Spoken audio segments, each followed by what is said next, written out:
All right, good evening. This is the Plan and Zoning Commission. It is now 6 o'clock. We are at our regular meeting on June 25th at the City Hall Council Chambers at 405 Municipal Drive in Kennedale, Texas. Item 1 on the agenda, we're going to do a roll call. Madam Secretary? Yes, sir. Yes, sir. Place 3, Madrid. Present. Place 2, Brown. Present. Place 4, Jones. Place 5, Martinez. Present. Sir, we have a quorum, but Chair McCloskey is not present. Thank you for that, ma'am. Second item is going to be public comment. Ma'am, do we have anybody registered for a comment at this time? No, sir. No one has registered. Well, we will open that and close that at 6:01. Item 3 is going to be consent agenda. Okay, that'll be the approval for minutes for February 26th for the regular meeting at that time. I'd like to open the floor for any discussion or comments at this time for that.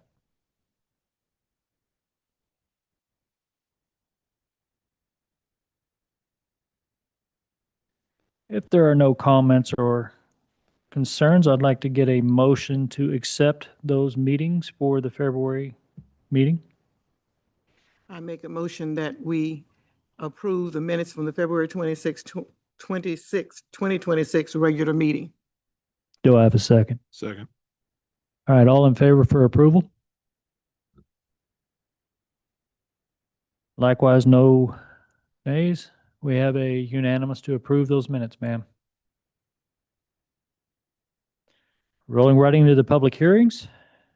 Plan zoning case 2605 is to consider replat for the property located at 5400 High Ridge Drive, parcel 42220767, lot 1R1, block 5, and lot 1R2, block 5. Oak Crest Edition being all of lot 1R, block 5, Oak Crest Edition of the City of Kennedale, Tarrant County, Texas. Mr. McCoy, it's your floor. Thank you, Mr. Vice Chair. Give me just a moment, and Tina's loading up the PowerPoint presentation for this. While she's doing that, I'll tell you that this is a fairly simple replat proposing to split a current single lot that's a commercial property near Highway 20 on the frontage road into 2 lots. It's a fairly straightforward plat. Staff has reviewed it. This is the location of the property that's shown on the screens right now. As you can see, it's right next to I-20, and it is to the west of where the QT facility is. It's a fairly long, narrow site. It's a site that has currently you might know, some dirt works on there, some big hills and stuff like that. They're dividing this property, we understand, in order to facilitate the construction of a future hotel and restaurant. So the restaurant would be on the front side on the smaller lot of the 2. That's the information we have from the applicant in this case as to the nature of what it is that they're requesting. Here is a copy of the zoning map. As you can see, this property is zoned EC2, I believe it is. And so that's an employment center, District 2. We don't have very many of those in the community. They all are clustered there to the north of the community along the highway. It's a district that's designed primarily for more high intense uses, right? And more retail type uses. So the uses are not really applicable in this case, other than making sure that the lots that are proposed meet the minimum spatial standards and other elements that might be applicable. We've reviewed it. We've determined that the plat that is being requested does meet the staff's, oh, you can see the future land use plan here. Sorry about that. That shows that the proposed subdivision is in line with what the city's long-term vision is for the community. And if we'll flip down to the next slide, this is the proposed plat. You can see that there's a smaller lot to the north and the larger lot to the back where the hotel, we understand, will be. Next slide. Okay, so we just determined, and I believe there's a staff I believe this one, Tina, if I recall correctly, is this the one that they've completed everything on? There's a couple of, yeah, this one has a couple of clarifications on it. There's a couple of corrections that are needed. So in your packet, there should be a staff comments. They're very small in nature, just really a few tiny little things. They're really not substantial or material in nature. So we're recommending that the Planning and Zoning Commission approve this particular plat conditioned upon them making the corrections that are identified in that staff comments that are in your packet. So like I say, these are not particularly substantial. There's just really some nomenclature and things in that nature that need to be clarified on here. That's all I have for you. And I will, if you don't have any questions for me, I will step down so that you can then proceed with the public hearing. Or anyone that wishes to speak on it. I have a question on the, I guess, origination, the area summary. To the south of that property, is it R2 single family residential? Is there a house there on that Could you south pull side of that? back?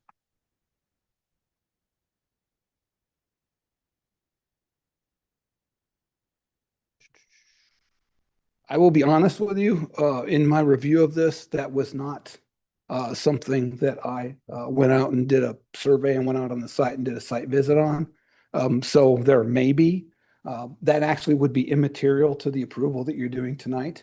The only matters that you have before you in relationship to this plat is whether the plat complies with our subdivision rules and regulations.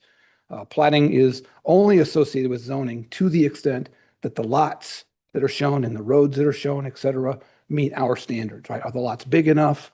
Are the setbacks correct? You know, those kinds of things.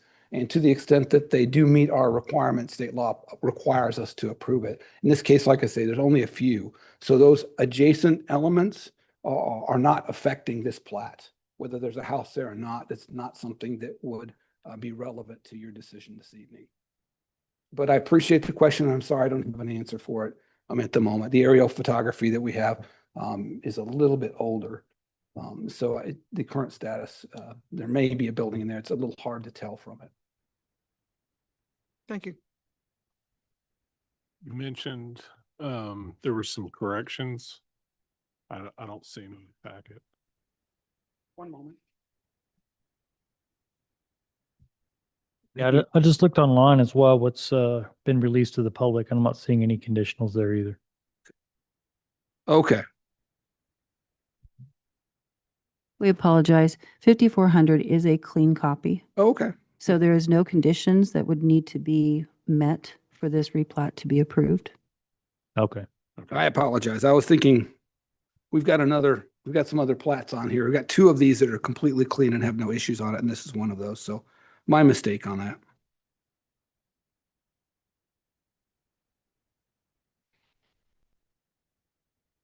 Yeah, that was my only concern to ensure that we gave proper public release for any kind of clarifications, and I wasn't seeing it on the online version either. So that's a good thing to know. For a minute there, you had me thinking I made a mistake on the packet, but I was wrong. The packet materials you received were correct.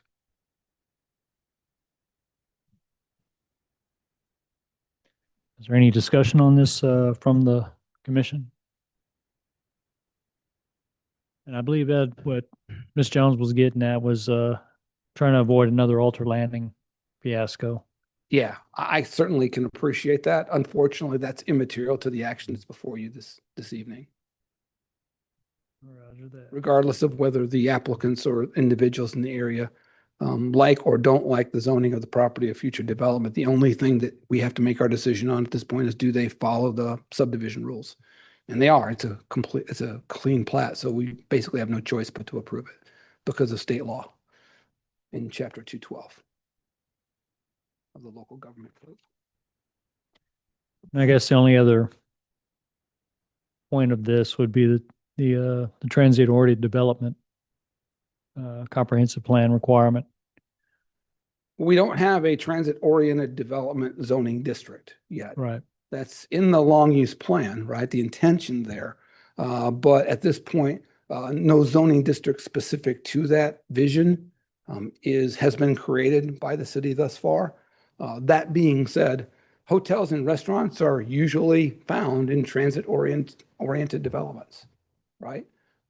Now that's immaterial to the plat decision. I would just say that based on what we know from what they're planning on developing on the site, that falls, my opinion is that falls right in line with what would be appropriate in that kind of a district or in that kind of a area for the comp plan. So it would be in compliance with the comp plan.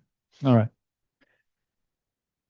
Any further discussion, or can I get a motion?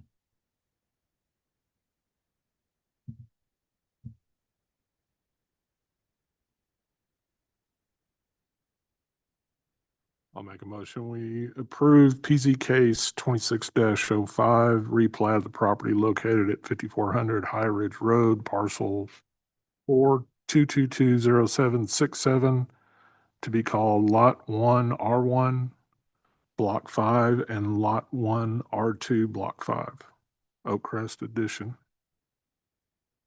Can I get a second? I second the motion. All right, all in favor? That's going to pass unanimously, ma'am.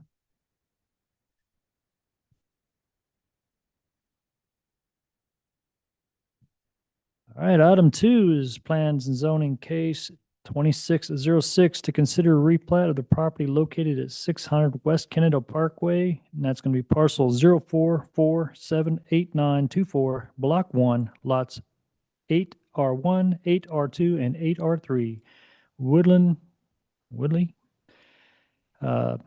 Acres Edition, being a replat of Lot 8, Block 1, Woodley Acres Edition of City of Kennedale, Tarrant County, Texas. Thank Go ahead, you. Mr. McCoy. And just as a matter of,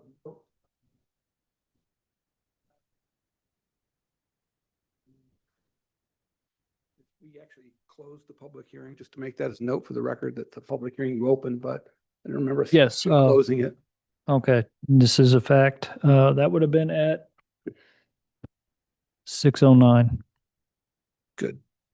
All right, so again, this is a replat. It's a fairly simple one. This is a fairly long, narrow property that's adjacent to Bowman Springs. It's currently addressed off of Kennedale Parkway. But once this property is subdivided as shown, at least 2 of these properties will have to get an address change, right? Not a big deal, but I just want to make sure what we're talking about here is taking one long, narrow parcel and splitting this up into 3 parcels, right? For commercial purposes, right? This property is zoned commercial. Go to the next slide, please. As you can see, it's zoned C2, right? And you want to go ahead and go to the next one on the future land use plan. Should have that somewhere else on there. And as you can see, this is actually shown as an entertainment district in our future land use plan. And so right now, we don't have an entertainment district zoning. And so as such, we do have C2, which does include uses that you would typically find in an entertainment district if we had such a thing. Entertainment districts typically would have things like restaurants, theaters, entertainment venues, things of that nature. Our understanding is that the intent of this property is for the developers of the site to put in various retail establishments, which may include some drive-through type restaurants, et cetera, And so once again, all of this is in conformance, from my opinion, with the current land use plan. It's also in compliance with the subdivision ordinance, except as maybe identified in staff comments. I believe this one has comments on it. Is it? No, we did. This one's clean again. Yeah, this is, and in your packet, I will mention to you that you have, you do have staff comments in that, but we did receive some new information just within the last day or so, right? Where the applicant, I think maybe it's been very recently, but it was after your packet was produced, where the applicant made the corrections that staff had identified in your packet. So those comments right now are no longer applicable. They did everything we said that they needed to do to come into compliance. Your packet doesn't indicate that though. However, if you'll go to the next slide, Tina, this is the actual plat that's being proposed, as you can see. You'll notice the north there was off a little bit, so it may be a little misorienting to you, right? But that's how it fits on the slide easily. So we've got 3 lots, kind of long and narrow. And one of the things we asked them to do was put a common access easement between these lots, so people wouldn't have to go all the way out onto Bowman Springs. You know, if you want to go between properties for a safety factor, we want to make sure that they connect those together along there. And they did that. They had no problem with that. So everything is in compliance. We recommend approval as shown.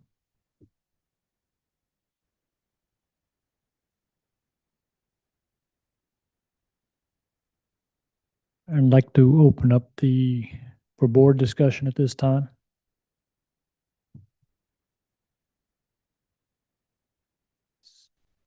Six 14. Any discussion within the commission? We have no speakers. No, sir, no speakers. All right, we can close that back up at 6:15. There was no discussion involved. We can get a motion for that one. Motion, we approve PZ case 26-06. Proposed replat of the property located at 600 West Kennedale Parkway, parcel 044-78924, block 1, lots 8R1, 8R2, and 8R3. I second. All right, all in favor of approving that with a caveat that the petitioner has met the conditionals. All in favor? All right, we have unanimous 4-0. All right, PZ case 2607 to consider a replat of the property located at 616 West Kennedale Parkway, parcel 044798932, Winley Acres Addition, Block 1, Lot 9A, 933 Bowman Springs, parcel 41517318, also to Woodley Acres Addition, Block 1, Lot 10R 2B, and 1003 Bowman Springs, parcel 41517326, Woodley Acres Addition, Block 1, Lot 18B, being replat of lots 1 and 2, Block 1, Wiseman 2, addition of the City of Kennedale, Tarrant County, Texas. Mr. McCoy, it's your floor. Thank you, sir. This is, again, another replat. In this particular case, you have a fairly odd parcel of land. It's on the opposite side of Bowman Springs, just right next to the one that you saw previous. Just a little bit, you're traveling kind of north, it's on the left-hand side. The other one's on the right-hand side, right there at that intersection between Kennedale Parkway and Bowman Springs.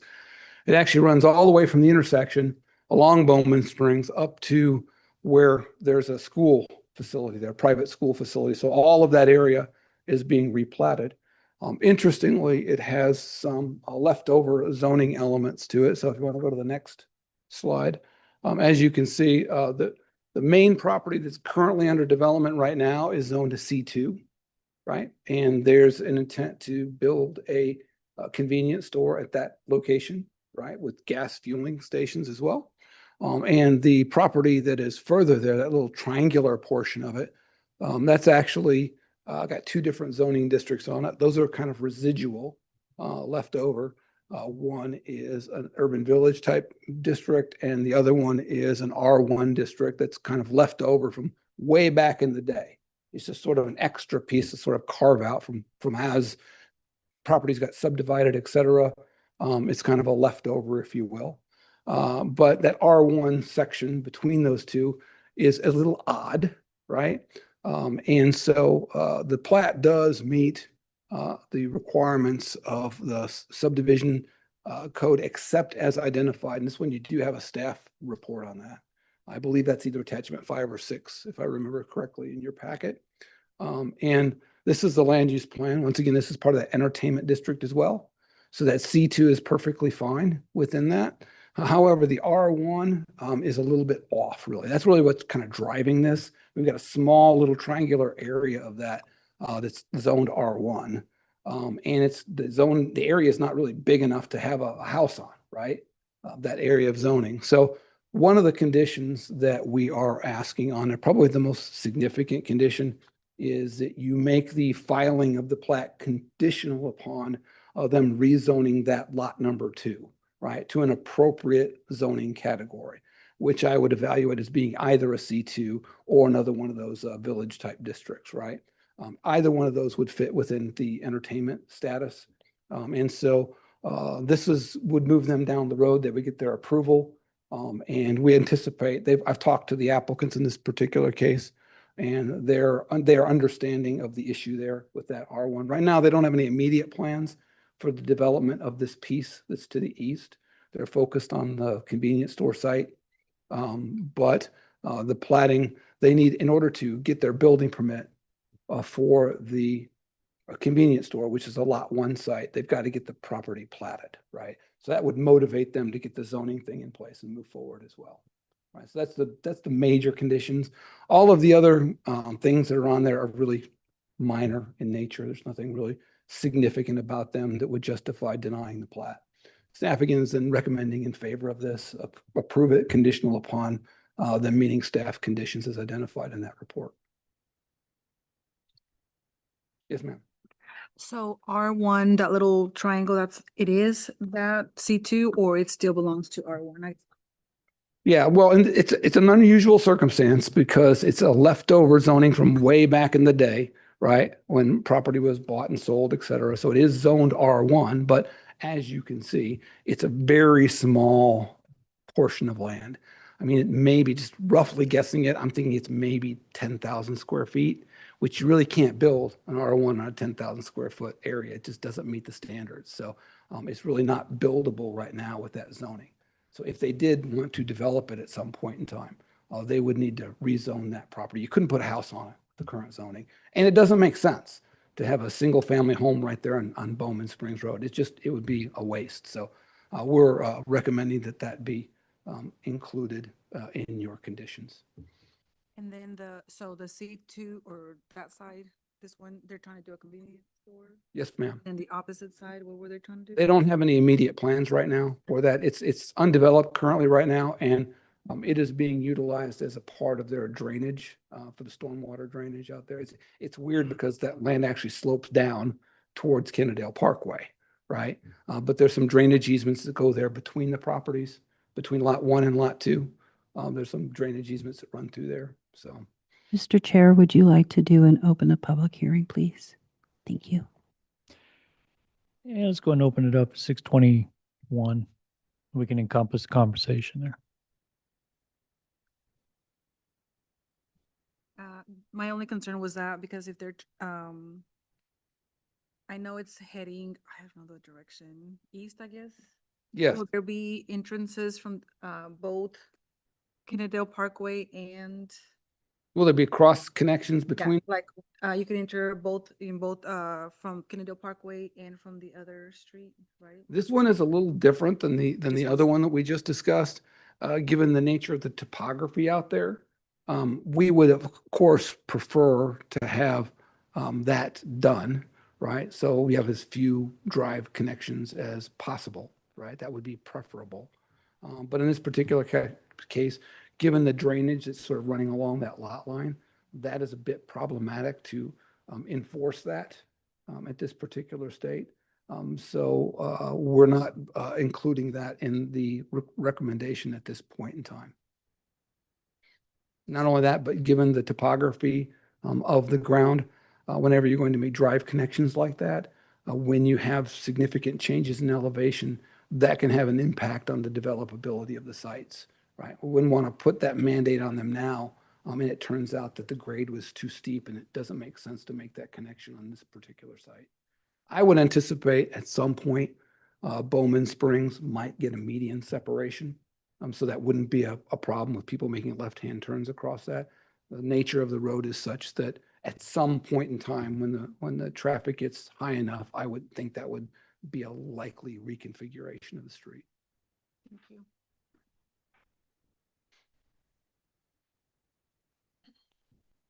I was just looking at the history of why that actually intersected like that. It looks like the original road went from Fort Worth to Bowman Springs, a nature preserve, and then it was eventually extended down by right of way into Kennedale Parkway, 287 business to connect it. It's a little odd. That's why you got that corner. I like to refer to these as sort of the ghosts of decisions past. They're around and nobody's dealt with them. And as long as it's not bothering anybody, why deal with it? So this is our opportunity to sort of clean that up now. Fair enough. Any further comment, questions, or? Yeah, I understand the first condition about the rezoning. Can you talk a little bit about the second? Let me pull up I don't have my packet with me real quick. Let me pull that up real.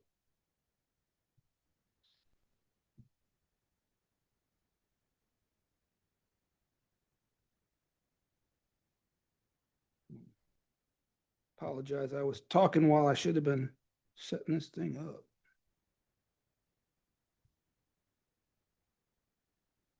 Get to the P&Z thing. I believe that's that R1 section we've been talking about, Just- that it's going to have to be rezoned to an applicable Yeah, either C2 or urban development. I get that on the top one, but the second one is, Okay, here we go. Staff reports.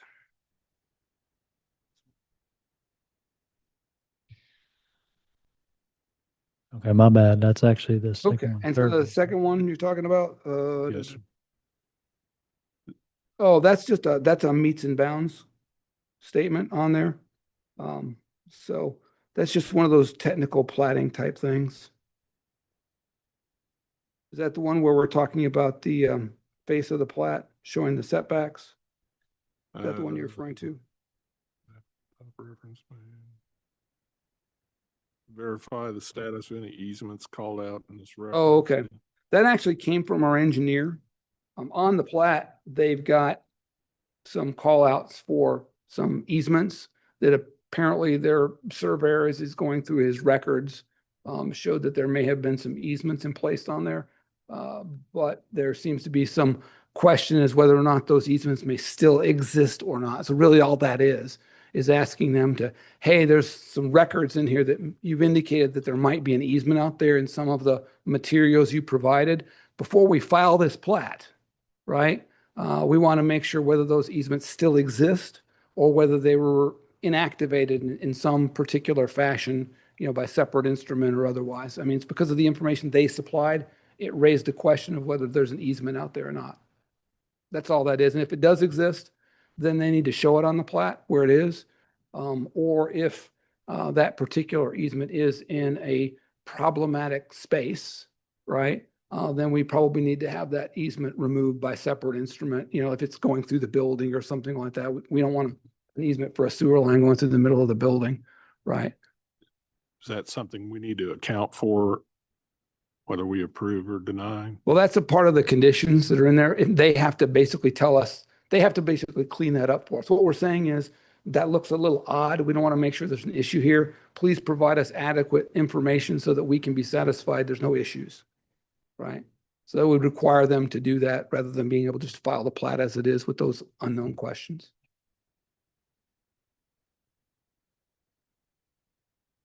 And that shouldn't be, I wouldn't think that would be too difficult for them, right?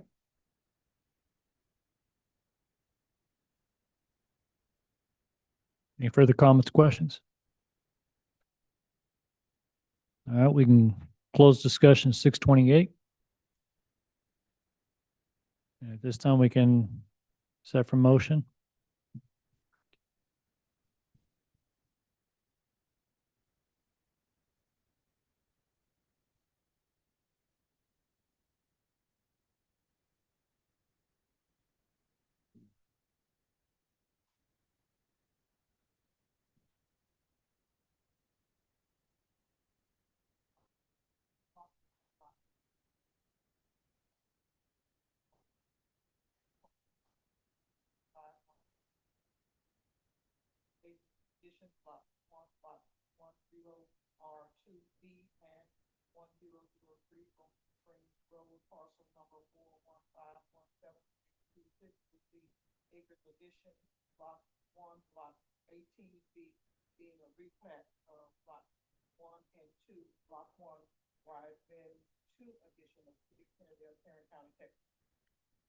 Is that with conditions? With the condition. All right. Second, Second. all in favor? That's 4-0, man. All right. Next one on the agenda is PC case 2604 to consider a proposed amendment to the Unified Developmental Code, or the UDC, Article 14, signs, Table 14.7, permanent sign requirements, and Section 14.8.15, prohibited signs. The specific action is to amend a pole sign provisions and changeable electronic variable messages standards. Zoning districts are affected. They include the employment, excuse me, center districts EC1, EC2, and the commercial and industrial sections of C0, C1, C2, and I. Sir, go ahead. Okay. So now we're getting into, this is an ordinance change. So, and of course, this will have to, this is intended to be a text change. So we're not dealing with a specific site, although there are specific geographical areas involved here. So we're changing the ordinance in what we're doing here today, or we are considering a change to the ordinance. In essence, what we would be proposing would be that we modify our ordinance so that individuals could have larger billboard signs along the highway, right? This is only along the Interstate 20 and interstate frontage, right? Only along those areas from what are currently allowed within the city of Kennedale. And that also, right now, those types of electronic signs that you see oftentimes, the ones that are changing periodically, that those be allowed as well. Our current billboard standard is 300 and some square feet. That's really about half the size of a standard highway billboard, right? And what's happening here is, of course, you know that I-20 is under a lot of construction, right? And so because of that, there's going to be some changes in the elevations of roadways, et cetera. So the current signage that's out there, the current poles that are out there, by making the signage bigger, it will be better able for motorists to be able to see those without having to spend as much time concentrating on them. You know, when the font is really, really small, sometimes you have to take a lot more time. And what we want to do is we want folks to keep their eyes on the highway, right, as much as possible. So because of some of the changes that we're having in transportation, et cetera, we feel it's appropriate to increase the billboard signs from what's currently out there. Those standards don't really match current market conditions. And so the electronic signs, the advantage of those is that they help prevent the proliferation of more signs. One of these signs basically has the equivalent of 4 or 5 or 6 other signs, right? Just because as the messages change, it's basically like having, you know, multiple billboards out there. But there are standards in place for that. You don't want them having motion pictures, right? So people are staring at them constantly as they're driving down the road. There's standards in place that allow that make sure that those messages are static. At about every 8 seconds or so, 10 seconds, they have to hold before they can change to another one. That way, you know, you don't want the thing. What I describe sometimes is we used to go by this fast food restaurant that was drive-in in nature. I won't mention the name of the company, but one of their things on their electronic billboards was what I call the flying tater tot that would bounce across the screen as you went by to catch your eye. We really don't want those, right? We want static images. They can change every so often. That way, it's a lot safer. But so we wouldn't allow that. They would also have to be in compliance with text dot spacing standards, right? Which is really, there's not a lot of space left there right now anyway. I really don't think we're going to get any more. I haven't gone out and measured it with a measuring tape, but there's enough out there. I really don't think we're going to, maybe there might be, somebody might find one someplace. I just happen to find it. Or if TxDOT changes their standards, that could come into play. But basically what this does is it creates 3 categories of those signs along the I-20 frontage road. One of them would allow, like I say, if you're within 40 feet of the highway, in that situation, you can be 75 feet high, so a little bit, a little bit higher. Also, 672 square feet, which is an industry standard sign for a billboard. And then allow the digital. That's what that does on the highway, right? A little bit taller, a little bit bigger, and allow the digitals. And then within the OT4 district, that's what we're doing on the highways, right? That's the main purpose of this, to deal with that. But while we were doing that and looking at these electronic message signs, well, let's go ahead and take a look where some of this stuff might also be appropriate. And one of the things that we found is in the OT4 district, it doesn't allow these at all, right? And I can kind of understand that. But in our OT4 district, we have a lot of public institutions, right? We have a library, right? And they could benefit greatly by having the ability to have electronic changing message signs so they can promote their programming, right? We have a senior center, right? With active programming, a senior center that's becoming more and more active all the time. And it's a very successful story here in Kennedale. With our current library director who has revitalized, that program and made it far more effective than it was for a number of years. So this would allow monument style only, not the big giant billboards, monument style electronic billboards of a smaller size. So they could do things like saying, Meals on Wheels at whatever time, or if they have a new program or whatever, they could put those out there and be able to help promote further the educational and recreational programming and social programming that they provide. And then finally, we are just, there's a place in our prohibited signs that just sort of says these are prohibited, right? Well, we couldn't do that if that was in there as well. We couldn't allow them in one place and have someplace else in the ordinance says you couldn't have them, right? So we're getting rid of that conflict in there by doing this. So that's the intent of what we're doing here. And if you have any questions about that, I'll be happy to provide you with that. I've got in the ordinance, I provided you with a red line strikeout version of the changes. Anything that you see in there in your packet, or as you see on the screen, that's got the red text and the line struck through it, that's text that's being deleted. If you see blue text, right, that means that that's words that are being added into the ordinance. So I've got the red line strikeout version. Happy to go through that line by line if you want, or I've got a clean version as well that you can read through that, and so you can see it after all of those changes are made. What would it look like?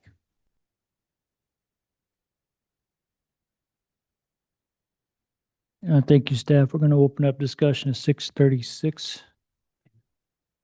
And that's the public hearing, right, too? Public hearing. Yeah.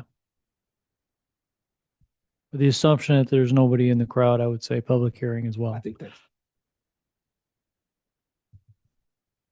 I did have one comment and question about this.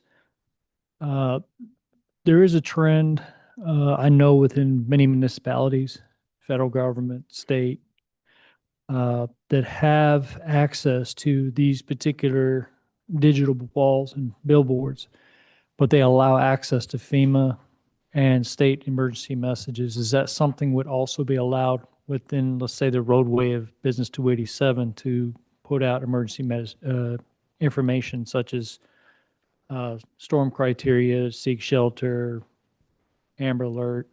Yeah, exactly. Of course, the state has their own series of signs to those along all of our highways. I don't know if you've seen them or not. It's kind of cool. You can actually access them on the website. And they've actually got cameras on almost all of them. You can actually see what's going on in the traffic with them on most of them. Those ones they have out there. But the reality is that most of these major sign companies are very happy to do that, right? And oftentimes, now I don't know if that's true in Kennedale per se, but in other communities where I've worked, they would oftentimes allow municipalities to have public service announcements, if they didn't have a runner, right, at a particular sign, they'd be more than happy to generate those. And that's particularly true with the electronic message signs. When you're dealing with a static message where they have to come in and paste it on there, it's a little more hard for them to do that. But by making these electronic signs, it's as easy as uploading a PowerPoint, right? It's easy as uploading a file. Boom, it's changed, whatever you need to happen. So most of them are usually very cooperative in those matters to gain goodwill from the public. Well, what I was getting at and leading to on that is there going to be anything, let's say, restricting, for example, remote programming for those particular type of signs, like No, there's Wi-Fi nothing in access. our So there's really nothing blocking that. Yeah, our ordinance does not speak to that at all. It wouldn't prevent that. And in fact, I tend to think that that's a better option, right? It's cost effective and they can change messages faster in those cases where there's an emergency where you want to get those messages out, like icy road ahead or accident ahead or whatever.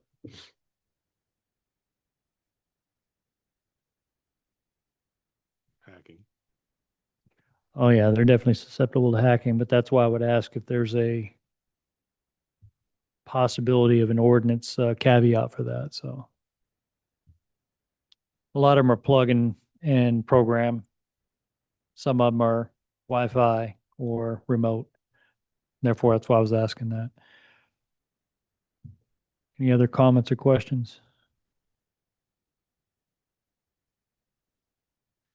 These signs, you're talking about just along 20? Correct. Service Road, Correct. It wouldn't affect like anything. Interstate Highway 2. It wouldn't affect Business 287, except on those OT projects where it's a public use, right?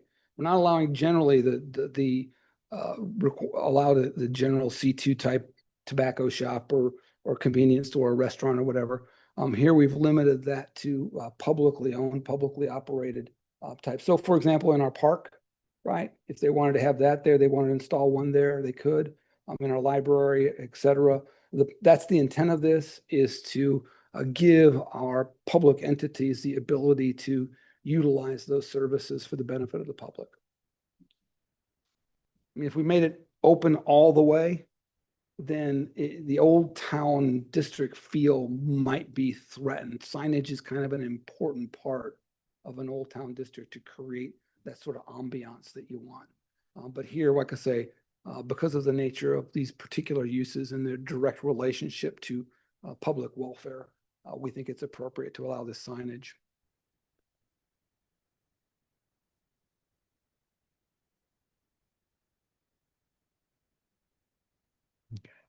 Let me see that. Any further questions? All right. We're going to close public hearing and discussion at 6:41. And I'd like to get a motion to consider. I'd like to consider a proposed amendment to the Unified Development Code UDC Article 14, Signs, Table 14.7, Permanent Sign Requirements, and Section 14.8.15, Prohibited Signs, the specific action being to amend pole sign provisions and changeable electronic variable message CEVMS standards. Zoning district affected includes the Employment Center District EC1 and EC2 and Commercial and Industrial Districts C0, C1, C2, and I. All right, all in favor? Oh, sorry, second. Second. Second. All right, all in favor? 4-0, ma'am.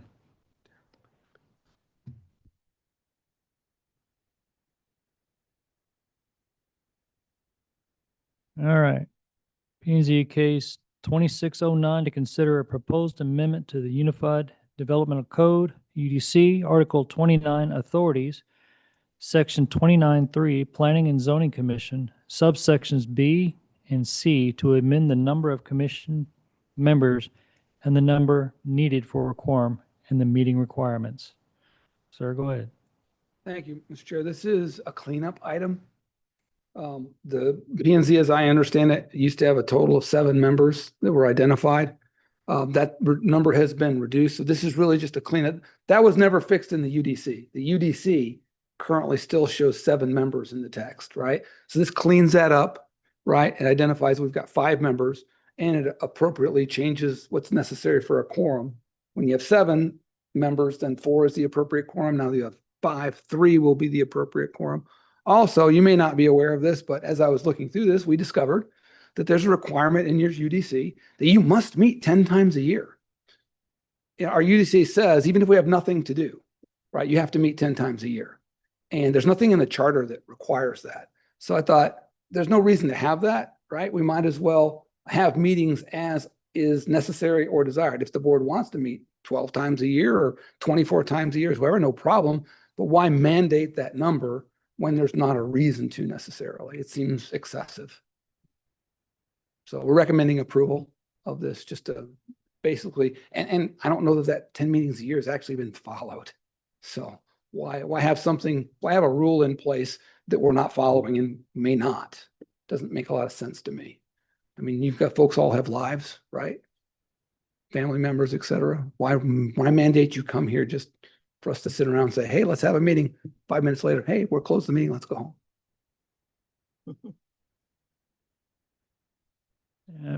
Open up public and discussion, 6:44.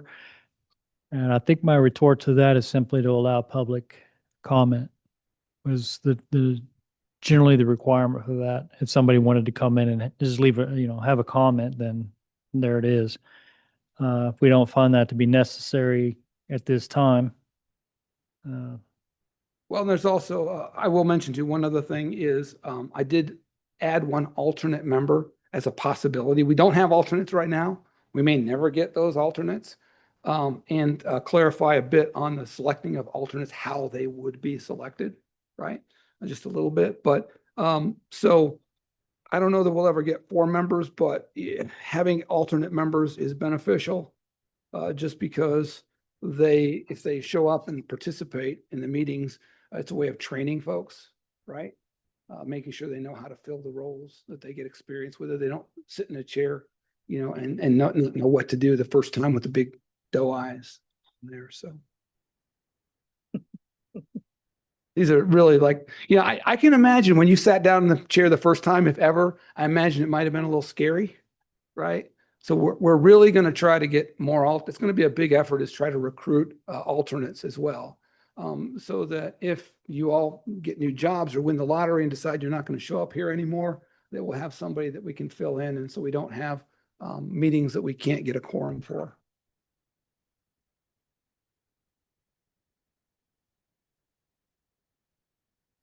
When do you propose selecting or putting out, I guess, a call for alternates?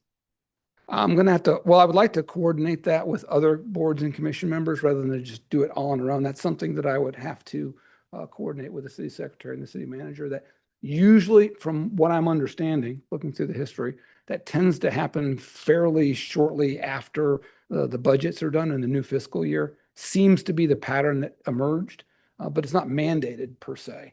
You guys have specific terms that end at particular points in time. But usually if it gets a little later than that, you just continue to serve until you're replaced, right? So I think we'll be looking for that. We'll obviously be trying to get more folks. Finding folks willing to serve is a bit of a challenge, right? I mean, the reward you get for doing here is becoming educated, right?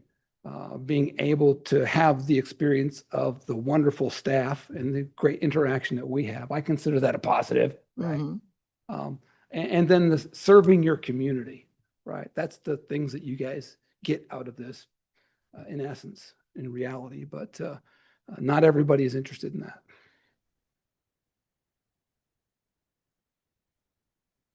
I think with alternates, just from my experience from the BOA, it's hard to keep them engaged. Yeah. I was a Board members BOA are- chair when I lived in the city of Allen.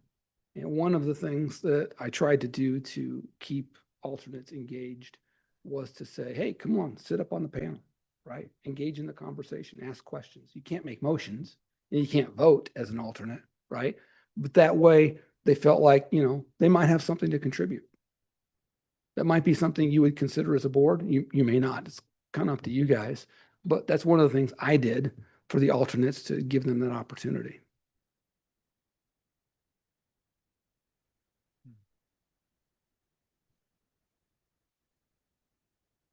any thought on that comment? I see there's not an age requirement for the board members. No, there's not. But you have to be a voter. You have to be a registered voter. And Yeah. so there's an age limit there. Okay, that's 18, okay. I was thinking in terms of getting the younger individuals involved. in politics. And that's a self-imposed requirement. That's not in state law. It's just what the city has established as a minimum requirement, that you're a citizen here and you're a registered voter.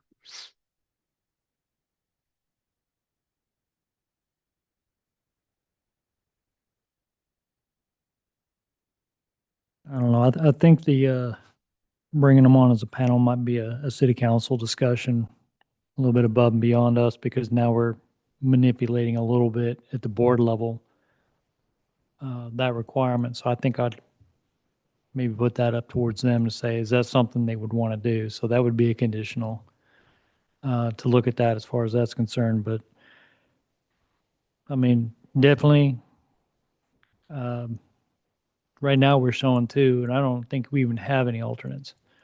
Not at the moment, we have none. So to add another one is, where are we at with that? So Well, I'm a planner, so I'm an optimist. Right? fair enough. All right, any further discussion?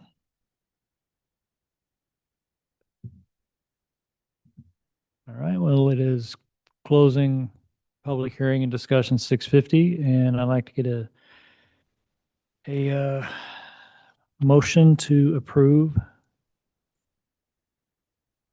A motion to approve the proposed amendment to the Unified Development Code, UDC, Article 29, Authorities, Section 29.3, Planning and Zoning Commission, subsections B and C, to amend the number of commission members, the number needed for a quorum, and meeting requirements. With conditions? The only condition would be the discussion that he brought up, which is not part of the agenda, so Okay. we won't have to put a condition there. All right, second, I second. all in favor? Mr. McCoy, it sounds like your plan is recommended from us. 4-0. Thank you, sir. All right, and the last one on the agenda, P and Z case 26-10, to consider proposed amendment to Unified District Developmental Code, Article 3, Agriculture and Residential Districts, subsection 3.7, Townhome Regulation, amended to include standards for lot and building configuration, building height, and park standards. Sir, go ahead. Thank you, Mr. Chairman. This action is part of the implementation process that the city started some time ago with the UDC. As I mentioned to you earlier, our Unified Development Code, this P&Z and the council went through a number of times, a number of discussions about. Oh, I'm sorry. I'm being told to speak into my mic. I guess I'm not dynamic enough and loud enough to do that, so I guess I got to do that.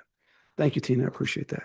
So the proposal here today is primarily in the inspiration of what's going on. There's a lot of changes in there. There's a lot of red lines and blue lines all over the place in this thing when you look into your packet. One thing I will mention to you is we had a bit of an error. Apologize for that. You don't have a red line copy in your packet, right? So I've created one for the proposal tonight if you want to go through that. What you got were just clean copies after all of the changes would be made. And I apologize for that. I usually like to have that so you can see exactly what's being deleted and what's being added. That was just a technical oversight in putting the packet together. Shorter week, we had a holiday and stuff when it was being put together. So anyway, in essence, what we're doing here is we're removing standards in the townhome district that currently require parking to basically be behind buildings in townhome districts, right? Currently, we have standards that basically force an applicant to have the buildings up front. We're not changing that. The buildings still have to be pushed forward. We're not really changing anything in terms of a lot of the setbacks per se. The really intent here is to allow parking on the front of these buildings, right? Why would we want to do that, right? It allows front-facing garages as well, which were specifically prohibited, right? And it also, we're getting rid of the bicycle facilities that are in there. Though this ordinance, a lot of these elements were cut and paste from another community. We don't really have a huge bicycle infrastructure here. Now, that may happen at some point in time, right? It may happen, but it just doesn't seem to make a lot of sense today, given Kennedale's roadways. You don't have a lot of bike lanes or separated bike paths around town. That may happen at some point in time. It's just not a market factor that makes a lot of sense. Trying to make this more simple, more business friendly, and more easily understandable. The things in the townhome district that we have right now are kind of what I would call new urbanist elements and design elements. And that's fine for more urban environments, right? If you're in a Dallas or a Fort Worth, we have a lot of brownstones or whatever, New York City, right? Where a bunch of houses pushed up right to the street, house, lots of density. You know, that makes a lot of sense to do these things. They don't seem to really fit, I don't think, very well here in Kennedale. And we're also putting some limitation. We are allowing some parking on the street, but we're adding some conditions to that, okay? So if you're going to park on the street, right, we're going to make you do it parallel, and we're going to make sure that you build those. It's not city responsibility, and that those parking spaces are wide enough so that those vehicles are not going to stick out into the traveling lane, right? We want to make sure that, you know, a lot of our roads are 2-lane roads. So if they want to build extra parking so they have street parking, that's fine. Just make sure they're deep enough so that, you know, those things aren't going to stick out. This is Texas, right? It's not New York. We got a lot of big pickup trucks and dualies and with outriggers, you know, from the trailers that they pull and those kinds of things. So we're requiring those spaces to be a little bit longer, a little bit deeper to deal with those kinds of things. And so that's really what's going on here, is to allow those garages to be on the front and that parking to be on the front. One of the problems with requiring parking to be on the back is what it means is that developers, in essence, have to build alleys, right? And oftentimes those alleys dump out onto major roadways. We don't have a restriction on that in our current ordinances. Do you really want an alleyway dumping out onto a major arterial road? It's just unsafe, right? In that circumstance. The other thing that comes into play is 9 times out of 10, alleys are not built to the same construction standards as a road, right? Now, if they're a fire lane, if you have to have a fire lane, right, then they're built to very strong standards, 80,000 pounds, 100,000 pounds, et cetera. But usually in a townhome, since we pushed them close to the street, fire department is going to attack a fire from the street. They're not going to go back in the alley unless they really have to for whatever reason. So those alleys oftentimes are constructed less durable, and yet that's usually where the trash gets put out, right? And you got a big trash truck, depending on where it's at, you know, in its travel, they can tear those alleys up pretty quickly. I lived in Allen where they had a bunch of alleys, and I can tell you those alleys had potholes in them and they would collapse, and it's mostly because of the garbage trucks that kept going through there, right? Not only that, but the alleyways, unlike streets, oftentimes have really odd corners. And so people have privacy fences or whatever. You're traveling down the alley. Now you hope they're traveling nice and slow, but you know, long straight, people will tend to go faster than they should. And all of a sudden you've got this strange corner with a privacy fence there. It's not like a regular street, okay? So those alleys wind up 9 times out of 10 being dedicated to the city. So we have to maintain them, and they tend to break, right? And, you know, why do that, right? We're adding difficulty for the developer. We're making it harder for them to provide a necessary and desired housing type. And we're adding maintenance costs to our city, right? So this is an intent to be friendly to the development community, to people that want alternate or different housing options, right? Giving people choices. It's making it easier for our developers to provide that in the city. I can tell you that we have a couple of properties in town that are sort of oddly shaped. In order to put the alleys in, it makes you have to have wider properties, right? You have to have an alley, at least one that comes in and one that comes out. Sometimes you have to have more than that based on how far it is to get exits out, right? And they just don't have enough space to get the alleyways in and the houses in, right? It gives them more developable space. If they can park on the front, have garages on the front, we think that that makes more sense, or I think that makes more sense here in Kennedale, especially given that we have properties that we know want to build this product. They're ready to go. They got the zoning. They just don't have the geometric shape and they don't have the space to make this happen. It's a bit of a challenge. And every time someone comes in and wants to propose one of these units, when we tell them about this provision in the ordinance, all of a sudden they're start saying, uh-oh, that's a lot more expense than we expect. And it's really not what our market is interested in, right?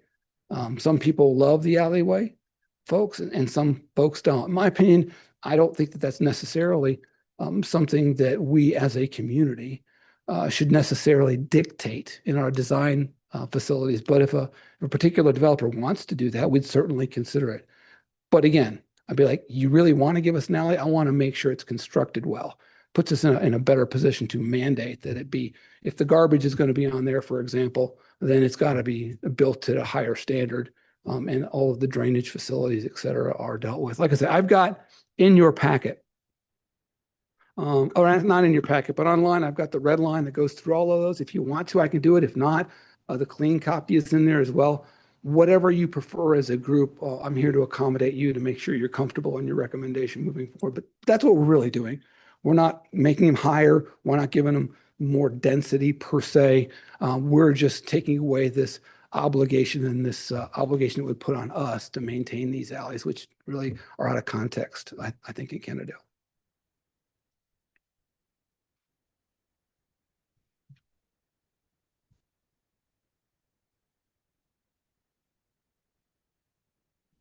We can open up public hearing and discussion 7 o'clock.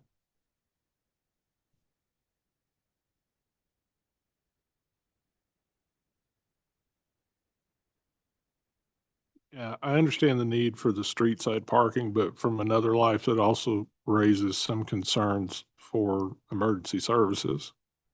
Is there any consideration? I mean, typically we don't block off large swaths, say around a fire hydrant, but would there be any consideration for that? Well, Curtin, yeah, that's a very good point. Thank you for raising that. Of course, parking in front of a fire hydrant is already a violation, right? So, of course, people do it, right? That's true. But in there, we do have a maximum spacing in parking. Basically, there's going to be 2 parking spaces and then an island, if you will, with a tree in it, and then another 2 spaces. So the design guidelines create spaces where there won't be parking, right? And like I say, most of the fire departments will attack these things from the street, right? And so you would expect that where they have those sort of bump outs, that's where the hydrants would be. And so it shouldn't be a problem in terms of the fire folks being able to drive right up to them and hook into them. You know, and all of the normal standards would apply in terms of the hose lay around, the 300-foot hose lay. We're not changing any of that. That's a fire code issue. Just, I know I've been on the upswing of a dream of passing a large diameter hose through somebody's car because they were sitting in front of a hydrant. So when you start talking about street parking, that's where I have some concerns. But. Right. And I'm not in this, I'm not in favor in these circumstances, providing head-in parking, right? Because a lot of our roads, even though they may be calling for 4 lanes long-term, they're 2 lanes and folks can back out and not pay attention and it creates an accident potential. That's why in these circumstances, I put in there that these need to be parallel parking. Tends to be now you get less parking doing that, right? You do, which also means you're going to have less likelihood of 5,000 people showing up at these townhomes, right, for a party or whatever. It's restricting the parking along them to some extent by having parallel, but I think it eases that concern, of everybody overwhelming the street, but it also makes for a safer parking arrangement, and it provides folks enough opportunity to have parking, so they can have their garage. If they have a friend over, if they have a child that drives or whatever, they still have enough. So not having to drive down the road and find a parking space. Does this pertain to the urban village as well? Yes.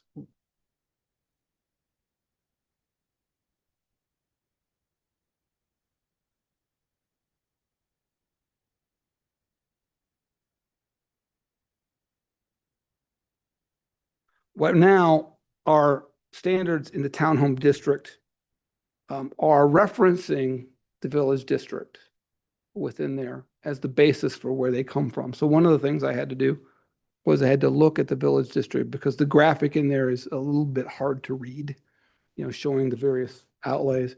It seems that there was some conversions between Word and PDF, so there's a little bit of garbling there to figure out it was kind of hard to figure out what the required building line was.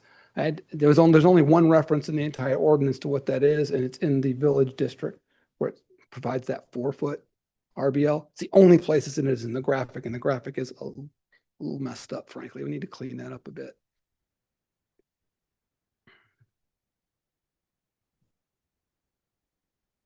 Oh, actually, let me think. I want to go back to that just a minute, just to be certain, ma'am, about the village district. To be certain on that, it's not something I analyzed in terms of the presentation today, because the initial concern was just the townhome district. The townhome district is a little different than most of our districts, right? In that the spatial standards aren't in the table that we have for everything else. They kind of took them and set them aside, right? And did their own thing. And honestly, it's a little hard to understand. It took me quite a while looking through that to figure out what they meant by the 80% frontage. And it's a little convoluted in some of the language that it uses. So if you bear with me for just one moment, I said yes, but now I want to take a quick note and make sure that what I'm telling you is correct. If you'll give me just a moment. Let me get to that real quick. Let me get to the village district.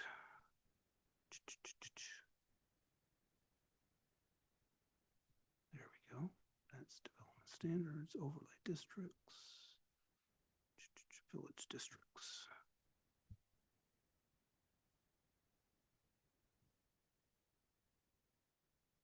Just make sure I have nothing in there that would conflict with this.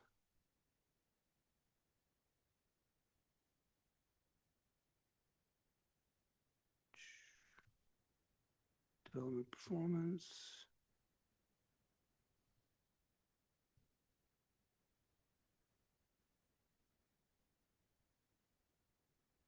Okay.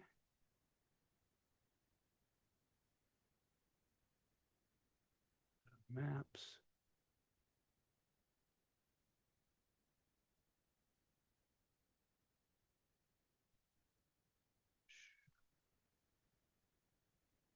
Sure. Okay, hold on. I'm almost through it.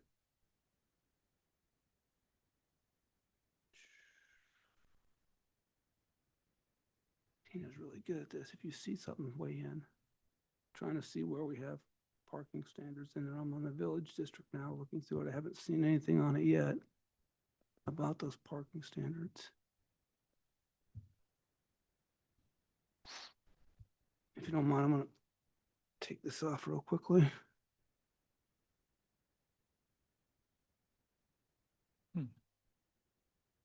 Very good question.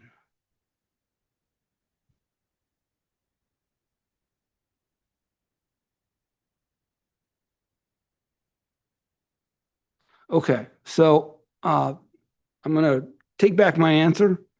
This does not affect the village district at all. The village district standards are remaining exactly as they are. Just deals with the townhome district only. Yeah, so they have to have the alley parking. Yes, in the urban village, it still is exactly the same. We're not touching it at all. That's something we might want to look at later, but right now my primary concern was the townhome district. We don't have a lot of activity on the village district, right? We do have interest in the townhome district, right? And so that was my main focus at this point. Now, if the commission is interested in modifying those so that they match this, I could certainly bring another action back forward to you at a future date. We couldn't take action on that today because that hasn't been advertised. But we can fix this one in the townhome district, and if you really think it's appropriate in the village district, if you'd like to direct me to do that, I can certainly look at that as well. But we just can't do it today with this ordinance if you're inclined to pass it because of how we advertised it. And I'm sorry for misanswering the first time. No, thank you for checking and clarifying. I'd rather admit to a mistake and be right than tell you something that's wrong and try to hide it. That's not the way I like to operate. I just remember seeing on one of the other, that plat we were talking about was C2 with the R1, and there was urban village is what the other one was coded.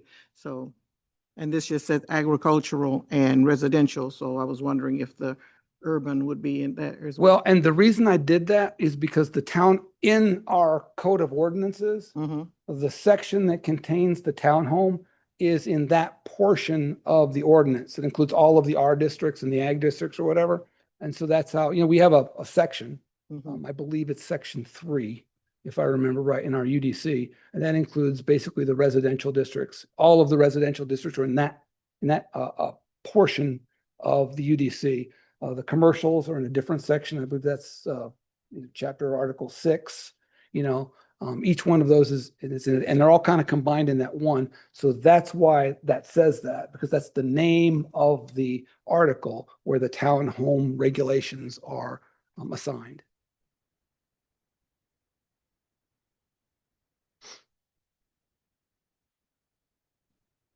Quick question. I'm assuming this is probably a typo. Looking at the current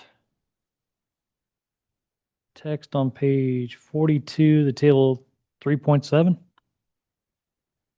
which is what you've got on page 2 of 4, same table. On the current ordinance text, it actually has a different amount set forth by the max height currently.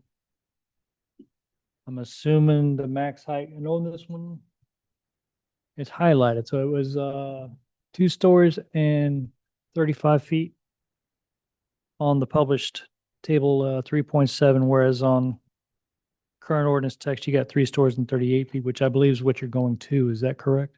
Yes.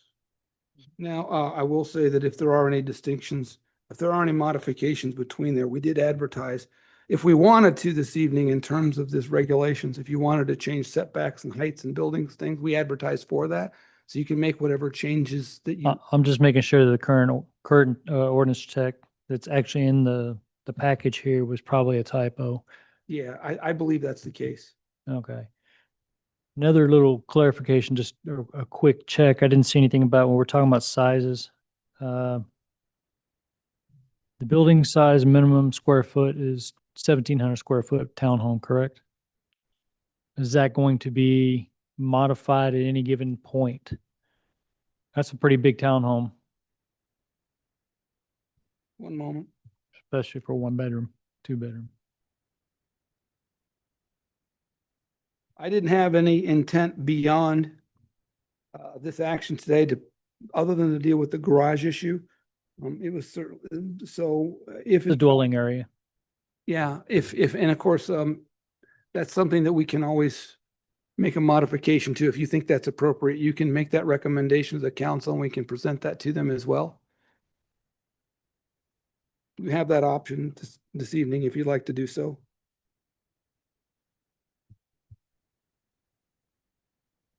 Let me get back to townhome.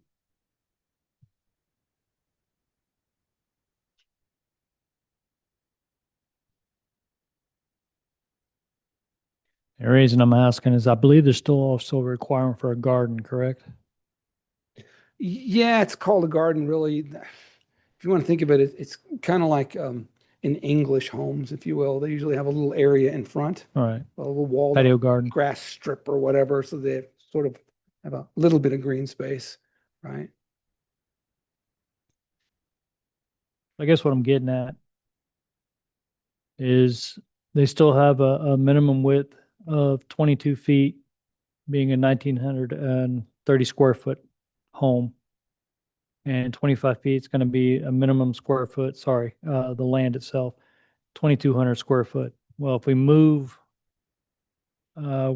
the alleyway requirement, that may behoove and of course, we'd be putting a driveway up front at that point.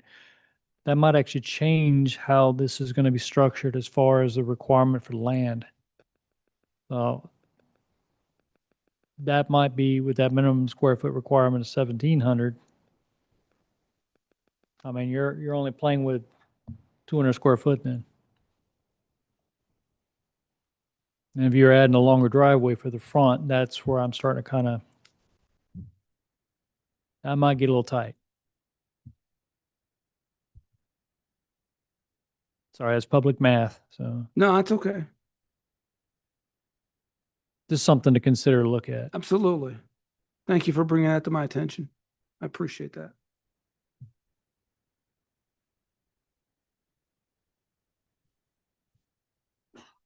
I believe the changes alleyway is kind of a public drive versus a driveway, which is considered a private drive.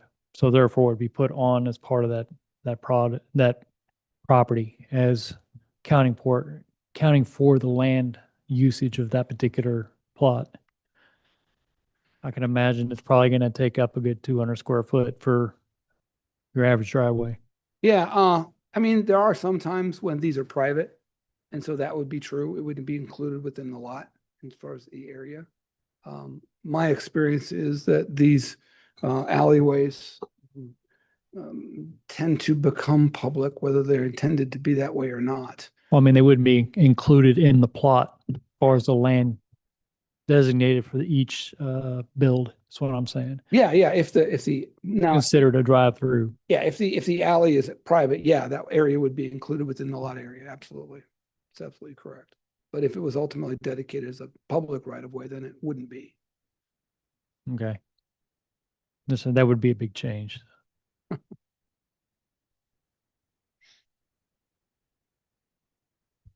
And not to push anybody, you got any other questions or comments?